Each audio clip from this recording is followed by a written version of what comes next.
शांति। हम संस्कार परिवर्तन के ऊपर बात कर रहे थे।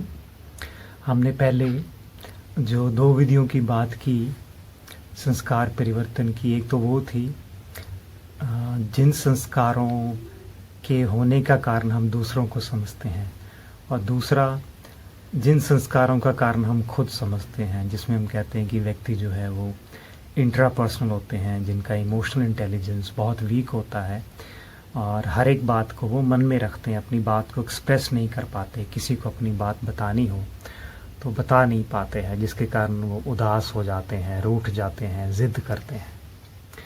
लेकिन तीसरे संस्कार परिवर्तन कौन से हैं? तीसरे तरह के संस्कार परिवर्तन वो हैं जो कि परिस्थितियों से होते हैं। जैसे फॉर एग्ज़ाम्पल, दुनिया में शायद ही कोई ऐसा व्यक्ति होगा जिसके ऊपर परिस्थितियां नहीं आई, समस्या नहीं आई, प्रॉब्लम्स नहीं आई। प्रॉब्लम वही होती है, लेकिन अगर हम उस मुश्किल का, उस समस्या का हल पॉजिटिव वे से करते हैं तो हम महान बन जाते हैं। लेकिन अगर उसी समस्या का हल नेगेटिव वे से करते हैं तो हम बुरे बन जाते हैं। जैसे फॉर एग्जांपल, टीचर क्लास में दो बच्चों को डंडे से पीटता है।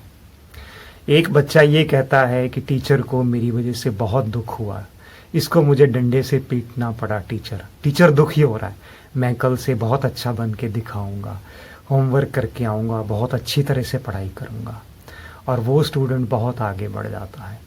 और दूसरा स्टूडेंट वो होता है जो ये समझता है कि टीचर तो मेरे से ईर्ष्या करता है, जेलसी करता है, जानबूझ के इसने मुझे डांटा, जानबूझ के इसने मुझे मारा, मैं इसे सबक सिखाऊंगा, इसे पता लगे कि मैं कौन हूँ, मैं बहुत बड़े व्यक्ति का बेटा हूँ, मैं इसे सिखाऊंगा। और वो क्या करता है, शाम को टीचर को पीट देता है। और उसकी वही आदत उसको फिर वो पूरी ज़िंदगी बुरा बना देती है, उस व्यक्ति को नेगेटिव बना देती है। लेकिन एक दूसरा स्टूडेंट है जो अच्छी तरह पढ़ाई करता है, वही स्टूडेंट डॉक्टर बन जाता है, इंजीनियर बन जाता है, एक अच्छा व्यक्ति बन जाता। तो इन समस्याओं को हम समझते हैं कि ये समस्या, वास्तविकता ये समस्याएं नहीं, अपॉर्चुनिटीज़ हैं हमारे पास। अगर आप उनको पॉजिटिव वे से लें कि ये हमारे पास एक अपॉर्चुनिटी आई है, एक हमारे पास मौका आया है कि हमें ज़िंदगी को निखारना है। क्योंकि कहते हैं कि अगर किसी भी पत्थर को मूर्ति बनाना हो तो उसको गढ़ना पड़ता है, उसको ठोकर मारनी पड़ती, जब उसके ठोकरें पड़ती हैं तो वो मूर्ति बन जाती। और यही कई बार हमारे बड़े, हमारे गुरु इसका हमारे ऊपर प्रयोग करते, लेकिन हम उनको समझ नहीं पाते। क्योंकि जो पहले दो विधियां हैं वो प्यार की विधि है, वो पॉजिटिव वे है। लेकिन कई बार गुरु या दूसरे एक नेगेटिव वे को भी यूज़ करते हैं, लेकिन उनके मन में ये भाव नहीं होता कि वो आपको गिराना चाहते हैं, बल्कि आपको वो आगे बढ़ाना चाहते हैं। लेकिन उनका वे नेगेटिव होता है, लेकिन मन में शुभ का भावना, शुभ कामना होती है कि ये मेरा जो भाई बहन है, ये मेरा जो रिलेटिव है, या ये मेरा स्टूडेंट है, मेरा जो शिष्य है या छोटा भाई बहन है, ये आगे बढ़ जाए। उसका कारण ये होता है कि हम सुधरते नहीं हैं। उन्होंने प्यार से हमको बहुत बार बोल दिया, बहुत सारे एक्सपेरिमेंट कर लिए, जैसे हमने सारा एक्सपेरिमेंट किया, वो भी हमारे ऊपर एक्सपेरिमेंट करते हैं। कोई हमारा संस्कार है, बड़े हमारे घर पे हैं, उन्होंने देखा कि वो आपसे प्यार से बात कर रहे, लेकिन आप उनका फायदा उठा रहे। 15 साल से वो संस्कार चल रहा है, लेकिन गुरु ये चाहता है कि 15 साल से ये बुरे संस्कार में है, मान लीजिए अमृत वेला नहीं उठते हैं, मुरली नहीं सुनते हैं, ये कोई ऐसी बात है जो हम सीखते नहीं हैं।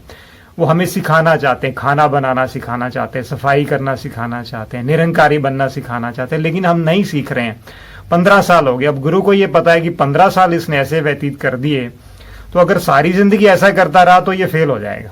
जैसे टीचर है, टीचर ने कहा ये मैं प्यार से इसको बहुत बार बोल चुका, अब 8 महीने तो हो गए, 2 महीने रह गए एग्जाम में, प्यार से बोल चुका, अब ये सुधर ही नहीं रहा। अब अगर मैं इसे 2 महीने भी कुछ नहीं परिवर्तन नहीं करूंगा तो ये फेल हो जाएगा। लेकिन उसके मन में ये भाव है कि इसको बदलना है, मेरे को इसको पास करना है, तो फिर क्या करता है, नेगेटिव विधि यूज करता है। क्या करेगा, आपको डंडे से पीटेगा, आपको डराएगा, जैसे टीचर ये करता है, या आपके ऊपर इल्जाम लगा देगा। जैसे कई होते हैं जानबूझ के इल्जाम लगा देंगे, या आपकी इतनी ज्यादा गिलानी करेंगे, आपको इतना ज्यादा गिरा देंगे कि आप इतना टूट जाओगे। क्योंकि वैसे ही अगर वो कहता है कि अगर नहीं भी टूटोगे तो आपने वैसे ही फेल होना है, लेकिन हो सकता है अगर आप टूटो तो आप में एक जो है वो भाव जागेगा, नहीं मैं इसको अच्छा बन के दिखाऊंगा। जैसे फॉर एग्जाम्पल कहते हैं कि गुरु की 2 विधियां होती हैं। एक तो आपको वो प्यार से तैरना सिखाता है, तैराक जो होता है, जैसे कोच होता है, एक प्यार से तैरना सिखाता है कि भाई धीरे धीरे स्लो, आज थोड़ा, अगले दिन फिर थोड़ा, अगले दिन फिर थोड़ा, साल 2 साल 3 साल 4 साल। लेकिन अगर आप तैरना ही नहीं सीखते तो क्या करते हो, पकड़ के उसको उठा के नदी में फेंक देगा, स्विमिंग पूल में फेंक देगा, क्योंकि इसने कंपटीशन में फेल तो होना ही होना है। अगर प्यार से नहीं सीख रहा तो कहता अपने आप ही सीख जाएगा, इसको उठा के क्या करो, इसको स्विमिंग पूल में फेंक दो। तो ये विधि वो यूज करते हैं, उठा के क्या करते हैं, स्विमिंग पूल में फेंक देते हैं, क्योंकि वैसे ही इसने डूबना है। तो यहाँ तो आप क्या करोगे, अपने आप को बचाने के लिए क्या करोगे, आप तैरना सीख ही जाओगे। तो ऐसे जिंदगी में समस्याएं हमारे पास आती, हमें वो तैरना सिखाती, जीवन जीने की कला सिखाती। लेकिन आपके ऊपर निर्भर करता है कि डिसीजन आपने पॉजिटिव लेना है, कर्म आपने अच्छा करना है, या डिसीजन नेगेटिव लेना है, या कर्म आपने क्या करना है, बुरा करना है। वैसे ही गांधी भी ऐसे ही बना था, अंग्रेजों ने गांधी को भी पीटा था। अगर वो गांधी नेगेटिव हो जाता तो वो भी डाकू गुंडा बन जाता, लेकिन उसने अहिंसा का रास्ता अपनाया और वो गांधी बन गया। लेकिन वही कुछ लोग डाकू गुंडे भी बन गए, उन्होंने चोरी करनी भी शुरू कर दी। ऐसा भी गुरु भी हमारे साथ ऐसा ही करते हैं, हमारी निंदा करेंगे, गलानी करेंगे, जो हमने कभी जिंदगी में काम नहीं किया, हमने किसी की बुराई नहीं की, वो भी बता देंगे तू तो ऐसा है, तू तो वैसा है, तू तो ये करता है। लेकिन उनके पीछे मंशा ये होती कि शायद ये इससे बदल जाए। उनके मन में आपके प्रति नेगेटिव भाव नहीं होता, शुभ भावना, शुभ कामना होती है। मैं एक एग्जाम्पल देके आपको बताऊंगा, ये हमने बड़ों से सुनी है। आई एम नॉट श्योर कि ये सही भी हो सकता है, गलत भी हो सकती है, लेकिन आप इसको पॉजिटिव वे से लेना।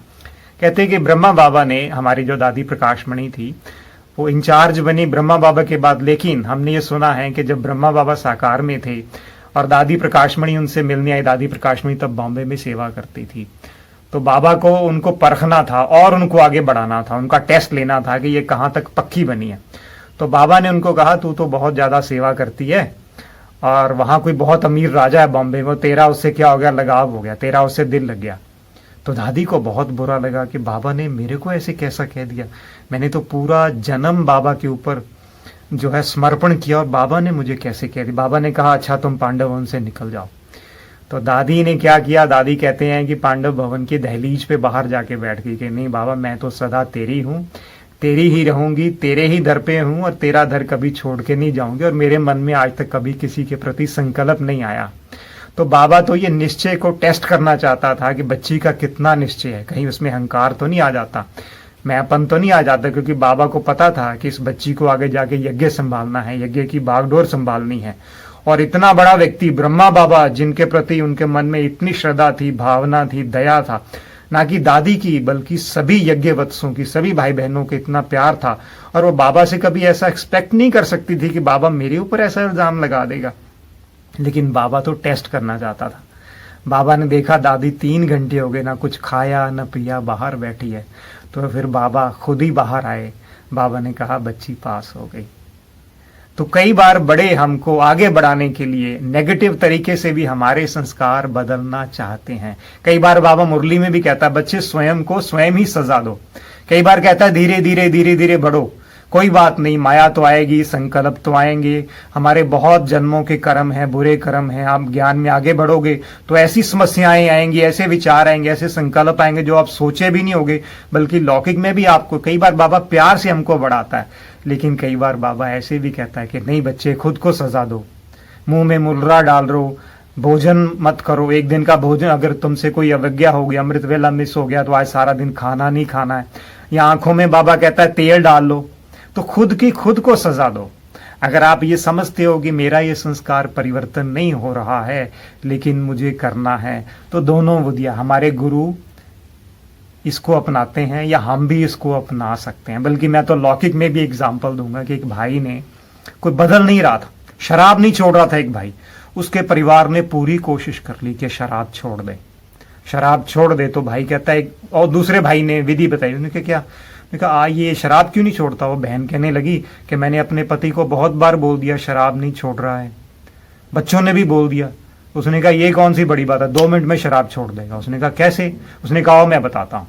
तो भाई शराब आया घर पे, उसका दोस्त भी आया, उसने कहा भाभी जी लाओ शराब की बोतल लेके आओ। मैं क्या कर रहे हो भाई, क्यों शराब बुला। जो व्यक्ति शराब पीता था वो हैरान हो गया कि भाभी को क्यों बोल रहा है लाओ शराब की, और ये खुद तो शराब पीता नहीं।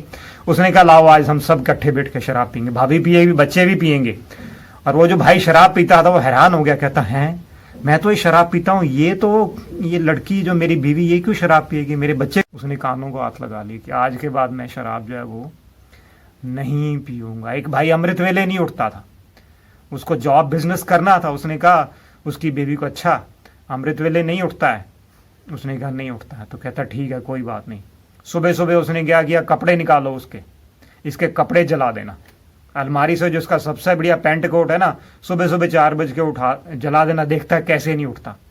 तो उसने यही किया। 4 बजे उठता नहीं था, उसकी बीवी उसको रोज बोलती है तेरा बिजनेस खराब हो जाएगा। तो उसने कहा ऐसा करना। तो उसने क्या किया, अलमारी से उसके बढ़िया से बढ़िया कपड़े निकाले और उसको आग लगा दी। एकदम आग बबूला उठे, क्या ये कर दिया, क्या कर दिया। उसने कहा अगर तू रोज 4 बजे नहीं ना उठेगा तो तेरे मैं रोज ऐसे कपड़े जलाऊंगी। उस दिन के बाद वो दिन गया और वो 4 बजे उठना शुरू हो गया। तो उसके अच्छे के लिए किया, भले उसने कर्म बुरा किया दिखाने के लिए, लेकिन उसकी भलाई के लिए ही किया। तो ये एक लास्ट विधि है संस्कार परिवर्तन की, जो हमारे गुरुजन, हमारे बड़े या हमें बाबा मुरलियों में जो है वो सिखाता है। अच्छा, ओम शांति।